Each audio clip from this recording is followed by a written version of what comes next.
मैं Ritesh Kumar Rana mathematics research centre की ओर से आपको धन्यवाद देता हूं। और जैसा कि हमारा जो डाउट कॉर्नर का सेशन है, उस सेशन में हमारा 2 क्वेश्चन आया हुआ है, जिसमें कुछ बच्चों का क्वेरीज था कि सर इस क्वेश्चन को सॉल्व कीजिए।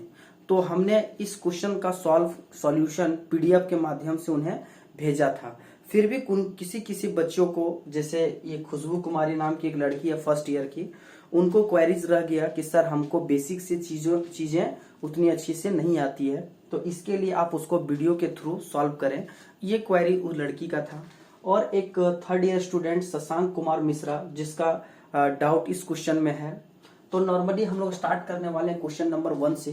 तो क्वेश्चन नंबर 1 में हम लोग देखेंगे कि एक सर्किट दिया हुआ है ना, एक सर्किट दिया हुआ है और यहाँ कहा है कि इंटरनल रेजिस्टेंस ऑफ ई, मतलब ई का इंटरनल रेजिस्टेंस। तो ई का इंटरनल रेजिस्टेंस कहने का मतलब है कि वोल्टेज सोर्स का इंटरनल रेजिस्टेंस। तो हम लोग पहले ही चर्चा कर चुके हैं कि किसी भी वोल्टेज सोर्स का अगर इंटरनल रेजिस्टेंस है तो वो इस मैनर में कनेक्ट होता है। पहले कि यहाँ पर हमारा जो वोल्टेज है, जिसको हम लोग भी दिखा रहे हैं, और ये इसका इंटरनल रेजिस्टेंस है। इसका मतलब ये जो दिया हुआ है ये ई दिया हुआ है। कहने का मतलब ये है कि हमारा वोल्टेज ई, यहाँ का जो वोल्टेज है, प्लस ये, तो ये हमारा ओपन सर्किट वोल्टेज है। अगर हम लोग देखें तो ये हमारा क्या है, ओपन सर्किट वोल्टेज है। जब हम इसको हटा देंगे तो यहाँ कोई भी करंट फ्लो नहीं होगा, यहाँ पर ड्रॉप, कोई किसी भी तरह का ड्रॉप नहीं होगा। क्यों? क्योंकि ओपन सर्किट में तो करंट फ्लो होना नहीं है। तो अगर I = 0 हो जाए तो ये वोल्टेज हम लोग क्या बोलते हैं, ओपन सर्किट वोल्टेज। तो यहाँ पर जो हमारा वोल्टेज है ये क्या होता है, ओपन सर्किट वोल्टेज। इसका मतलब किसी ईएमएफ सोर्स का ये आइडियल वोल्टेज है और इसका इंटरनल रेजिस्टेंस है। और यहाँ पर क्या है कि उस सोर्स की वजह से इफेक्टिव कितना उसको वोल्टेज मिल रहा है। तो यहाँ का जो वोल्टेज है, एक्चुअली में यहाँ का वोल्टेज, ये वोल्टेज है इफेक्टिव वोल्टेज, किसी सर्किट को कितना मिल रहा है ना, ये इफेक्टिव वोल्टेज है। करंट ये डिपेंड करेगा इधर का सर्किटरी पर। तो जैसा कि हम लोग यहाँ देख रहे हैं कि यदि यहाँ पर ई इसका इंटरनल रेजिस्टेंस है, तो सबसे पहले हम लोग देखेंगे इस ग्राफ में, यहाँ पर क्या है कि V और I का ग्राफ दिया हुआ है, V और I का। तो यहाँ पर अगर हम लोग देखें इस पॉइंट पर, यहाँ पर क्या है कि I जो है सो 0 है, I = 0 है। चलिए सर, I = 0 है, तो यहाँ पर वोल्टेज कितना है, 100 वोल्ट। इसका मतलब V = 100 वोल्ट। अभी हम बताएं कि जब करंट I = 0 होगा तो यहाँ का जो वोल्टेज होगा वो ओपन सर्किट वोल्टेज के बराबर होगा। इसका मतलब कि यहाँ पर जो वोल्टेज होगा वो E के बराबर होगा। कब? जब यहाँ से करंट 0 होगा। यहाँ करंट जब 0 होगा तो ये वोल्टेज इसके बराबर होगा। इसका मतलब इस कंडीशन में V = E हो जाएगा जब I = 0 है। तो I = 0 है तो V = क्या हो जाएगा, E। ओके, तो यहाँ पर हम लोग पता कर लिए कि E जो है वो 100 वोल्ट का है। ओके, सबसे पहले हम लोग E फाइंड कर लिए कि 100 वोल्ट का है। अब मान लेते हैं कि इसका इंटरनल रेजिस्टेंस RI है। ठीक है, सपोज दैट इसका इंटरनल रेजिस्टेंस RI है। तो इस EMF का हमारा रिप्रेजेंटेशन का तरीका क्या होना चाहिए, तो ये, क्योंकि ये प्रैक्टिकल सोर्स है, तो प्रैक्टिकल सोर्स में कैसे हम लोग कर सकते हैं, ideal voltage source with internal resistance. ये हम लोग पिछले वीडियो लेक्चर में आप लोगों को बताया। तो यहाँ पर हमारा वोल्टेज कितना हो गया, 100 वोल्ट। ठीक है, ये प्लस माइनस, ये हमारा हो गया 100 वोल्ट, ई का वैल्यू। अब यहाँ RI इसी को हमको फाइंड करना है। अब सर्किट में दिया हुआ है कि 10 ओम है, तो इसी सर्किट में हम लोग देख रहे हैं 10 ओम है। ठीक है, अब हम लोग आ गए यहाँ पे 10 ओम। ओके, ये सर्किट को हम लोग यहाँ तक ले आए। इस पॉइंट से हमको पता चल गया कि ई का वैल्यू क्या है, ई का वैल्यू 100 है। RI हम लोग एज्यूम करने कि इसका इंटरनल रेजिस्टेंस RI है, जिसको हमको फाइंड करना है। ये R का वैल्यू यहाँ पर हमको दिया हुआ है। अब ये ओपन सर्किट हो गया, तो यहाँ पर वोल्टेज V का वैल्यू 88 होता है। V का वैल्यू 88 वोल्ट होता है। कब? जब I = 0.5 होता है, 0.5 एम्पियर। अब यहां से देखिए कि I का वैल्यू जब 0.5 है तो यहाँ पर वोल्टेज कितना हो जाता है, 88 वोल्ट।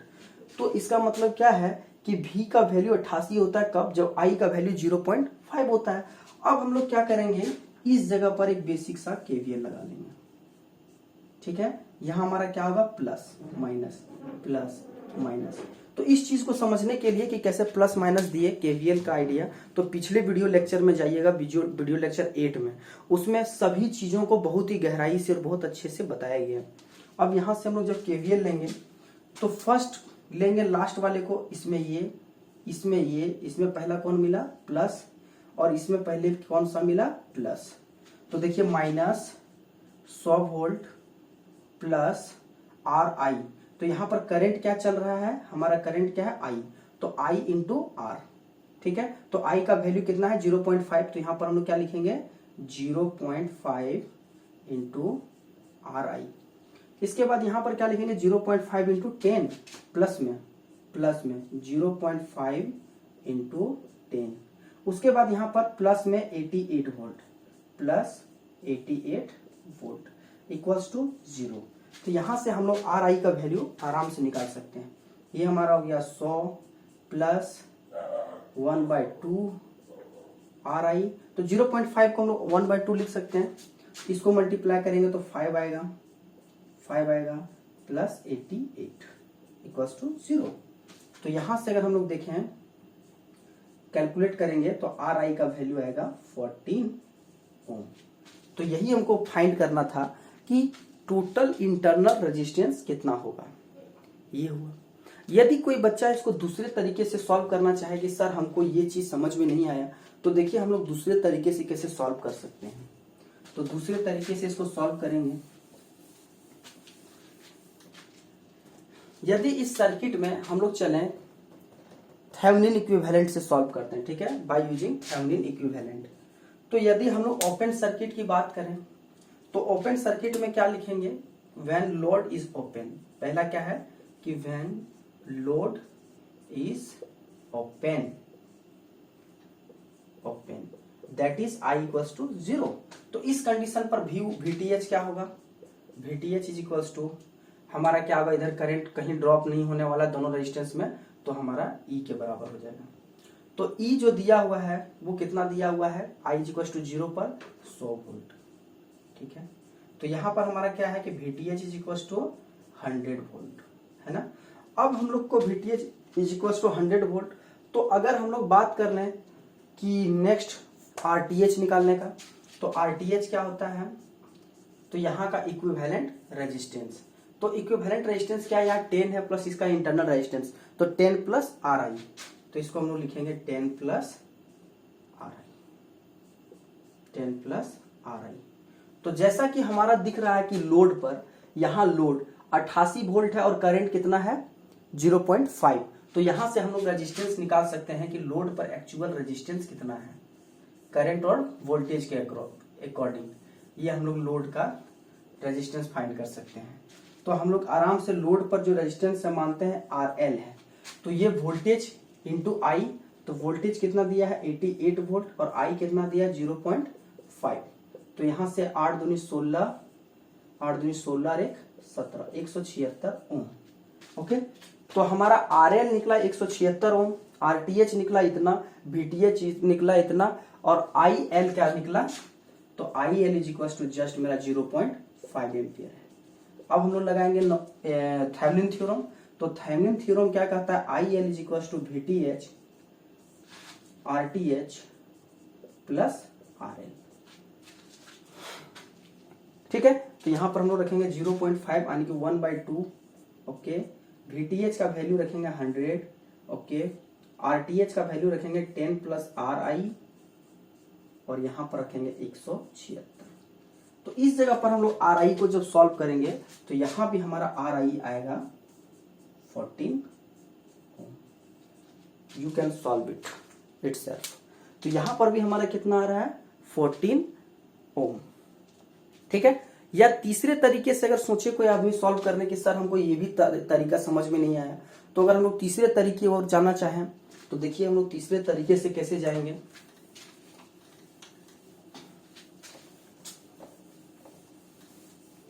तो तीसरा तरीका ये है, हम लोग चलेंगे VI कैरेक्टरिस्टिक्स में। अगर हमारा VI कैरेक्टरिस्टिक्स होता था ऐसी, तो ये जो स्लोप होता है, स्लोप R क्या होता है स्लोप, तो बेसिकली अगर V और I का ग्राफ हो यहाँ पर क्या है, नॉर्मली V और I का ग्राफ है, सॉरी यहाँ पर मान लीजिए V है, ओके, और यहाँ I है। अगर V और I का ग्राफ हो तो स्लोप क्या बताता है, रेजिस्टेंस को।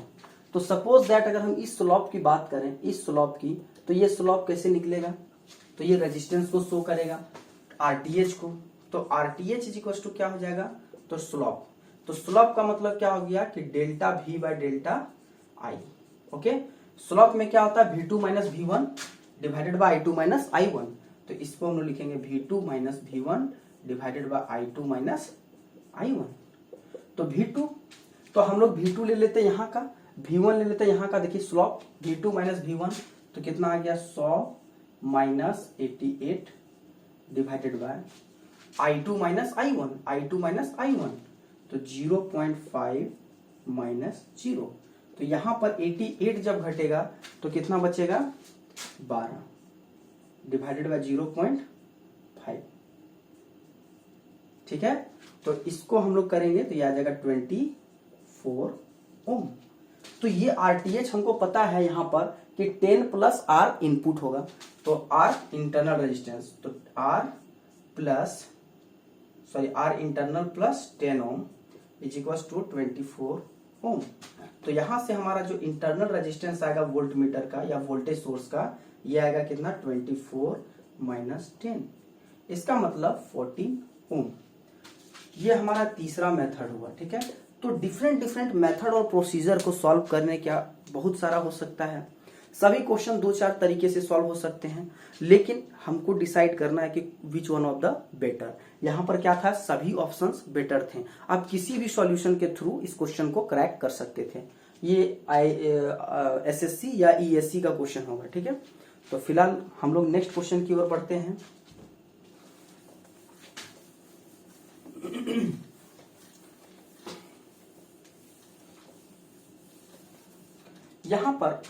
यहां पर क्या है कि R1 ओम का एक रेजिस्टेंस दिया हुआ है, यहां पर J1 का इंडक्टर है, माइनस J का कैपेसिटर है, या J4 का इंडक्टर है, या 1 वोल्ट है।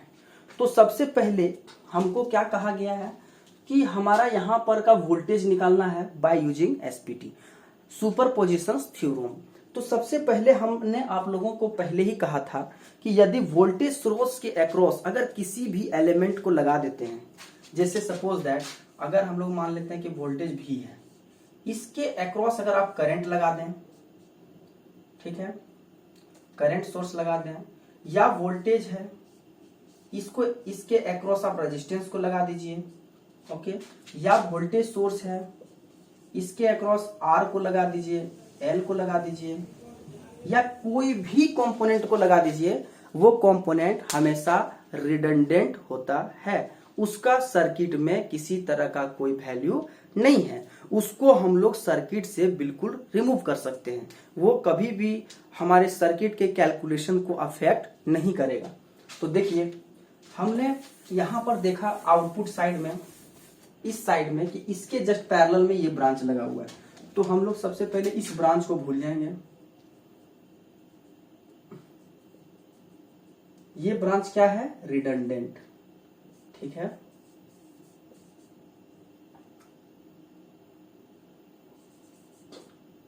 रिडंडेंट,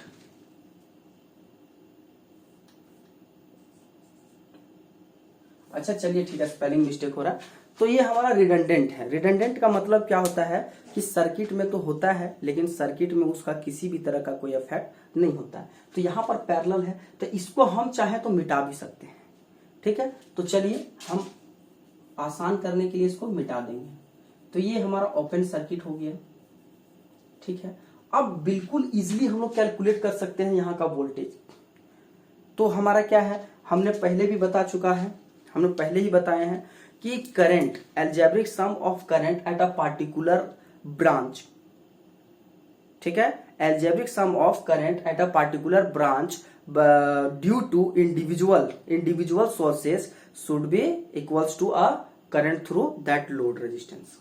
इसका मतलब क्या है कि इसके वजह से यहां पर जो करंट होगा और इस सोर्स की वजह से जो यहां पर करंट होगा, उसका अलजेब्रिक सम जो होगा वो करंट हमारा इस रेजिस्टेंस पर एक्चुअल करंट होगा। तो उसके वजह से इसको 1 में मल्टीप्लाई करेंगे तो उसके वजह से जो वोल्टेज होगा वो एक्चुअल वोल्टेज होगा। या हम लोग कहें कि इस सोर्स की वजह से यहाँ जो वोल्टेज आएगा और इस सोर्स की वजह से यहाँ जो वोल्टेज आएगा वो वोल्टेज का एल्जेब्रिक सम हमारा क्या कहलाएगा, total voltage across V R. तो हम लोग करंट का रिलेशन लें या वोल्टेज का रिलेशन लें, दोनों में से कोई ले सकते हैं। तो फर्स्ट केस जब हम लोग लेते हैं तो इसको क्या करेंगे, हटा देंगे। तो लिखेंगे स्टेप 1,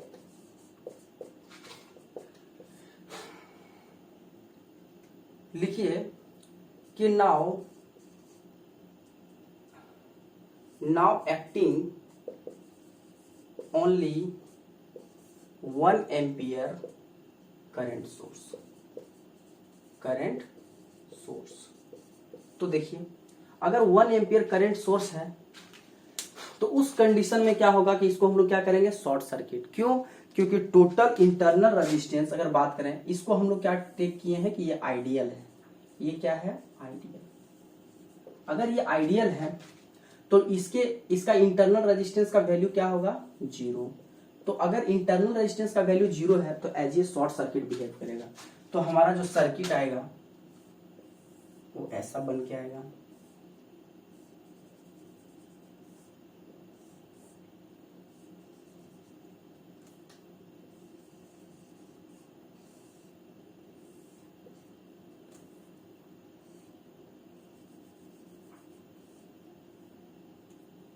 ये R इज इक्वल्स टू 1 ओम और ये है J इज इक्वल्स टू 1 ओम।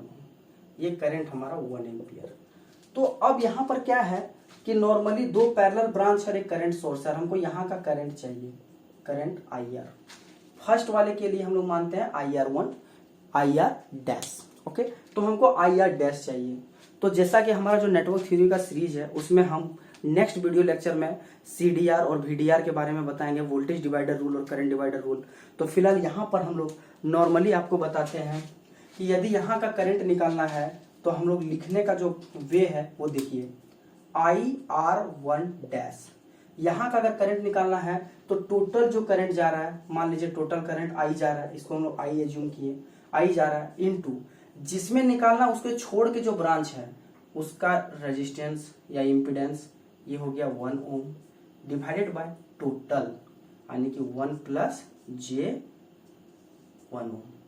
ठीक है, इसका मतलब क्या हो गया कि हमारा IR1 dash is equals to J1, इसका वैल्यू 1 हो गया, 1 प्लस J1, ये हमारा एम्पियर है। तो इसका मतलब हम लोग चाहें तो VR डैश निकालें तो इसको 1 से मल्टीप्लाई करेंगे तो कहीं कोई इफेक्ट होने वाला नहीं है। ये 1 प्लस J1 वोल्ट, ये हुआ। इसको हम लोग इक्वेशन नंबर 1 मानेंगे। तो फर्स्ट केस के लिए जो हमारा वोल्टेज है, इसके वजह से यहाँ जो वोल्टेज एक्वायर हो रहा है वो वोल्टेज इस अमाउंट का है। नेक्स्ट हम लोग स्टेप 2 में चलते हैं। अब हम लोग स्टेप 2 में चलते हैं। ठीक है, स्टेप 2 लिखेंगे, now acting only voltage source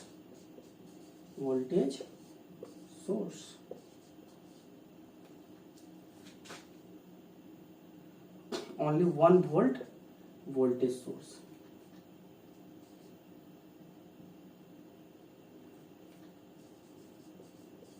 ठीक है, अब देखिए तो इसका इंटरनल रेजिस्टेंस 0, जिसके वजह से ये क्या होगा, ओपन सर्किट। तो यहां पर हमारा क्या है, वोल्टेज डिवाइडर रूल आ रहा है। ठीक है, यहां और यहां के बीच में वोल्टेज डिवाइडर रूल आ रहा है ना। तो चलिए हम लोग का सर्किट क्या हो रहा है, 1 ohm plus J plus voltage 1, ये हमारा क्या हो गया, VR डबल डैश। यहाँ करंट की बात करें तो IR डबल डैश, ये हमारा हो गया 1 ओम, ये हमारा हो गया J1, ये हो गया 1 वोल्ट। तो यहाँ पर हम लोग देखेंगे वोल्टेज डिवाइडर रूल से यहाँ पर अगर वोल्टेज निकालना है तो हम लोग कैसे निकालेंगे, VR double dash directly equals to total voltage, मतलब यहाँ का जो वोल्टेज है, मान लीजिए यहाँ का वोल्टेज V है तो V इंटू जहाँ निकाल रहे वहाँ का रेजिस्टेंस, यहाँ का रेजिस्टेंस 1 है डिवाइडेड बाय टोटल रेजिस्टेंस, तो 1 प्लस J। तो इस जगह पर हमारा कितना आ रहा है, इस जगह पर आ रहा है V divided by 1 plus J। 1 ओम। अब देखिए यहां पर इसका वैल्यू कितना है 1। अब हम लोग क्या करेंगे, दोनों का एल्जेब्रिक सम करेंगे, है ना, दोनों रिस्पॉन्सों का एल्जेब्रिक सम। तो फाइनल जो वीआर होगा, देखिए फाइनल वीआर होगा अकॉर्डिंग टू सुपरपोजिशन थ्योरम क्या कहता है कि एल्जेब्रिक सम के बराबर होगा। तो फाइनल जो हमारा वीआर आएगा, वीआर इक्वल्स टू क्या होगा, वीआर वो एक single dash, VR double dash. Single dash में क्या था, J1 divided by 1 plus J1, double dash में 1 डिवाइडेड बाय 1 प्लस J1। यहाँ पर बेस सेम है तो हम लोग लिख सकते हैं 1 plus J1 divided by 1 plus J1, तो ये आ गया 1 वोल्ट। इसका मतलब potential drop across R should be 1 ओम। तो बेसिकली हम लोग इस सर्किट को सॉल्व किए तो कुछ चीज़ों को बहुत ही अच्छे फॉर्म में हम लोगों को याद होना चाहिए। कुछ चीज़ों को अप्लाई करने से पहले हमारा दिमाग बिल्कुल काम करना चाहिए।